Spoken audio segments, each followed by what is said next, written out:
আরে রিয়া, তুই? কত বছর পর আমাদের দেখা হলো। আরে প্রিয়া, তুই? এত বছর ধরে আমার কথা একবারও মনে পড়লো না? আরে দেখ দোস্ত, ভুল বুঝিস না।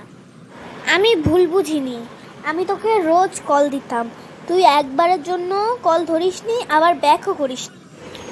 আরে আমার কথাটা তো শোন। আমি কিছু শুনতে চাই না। আরে শোন তো। আচ্ছা বল।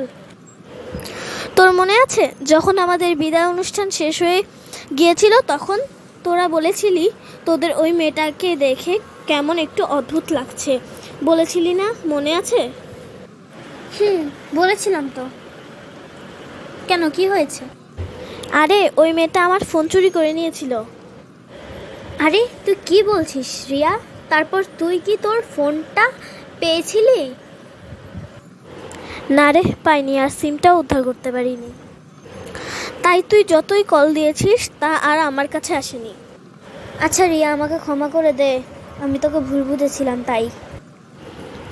আরে ধুর, ওগুলো ভুলে যা। আর এতদিন পর দেখা হলো, চল আমরা ঘুরতে যাই। ঠিক আছে, চল কোথাও থেকে ঘুরে আসি। আর তোমাদের যদি আমাদের কার্টুনগুলো ভালো লেগে থাকে তাহলে আমাদের চ্যানেলটি লাইক ও সাবস্ক্রাইব করে দিও, এবং পরবর্তী ভিডিও কী টপিকের উপর হবে তা কমেন্টে জানিয়ে দিও।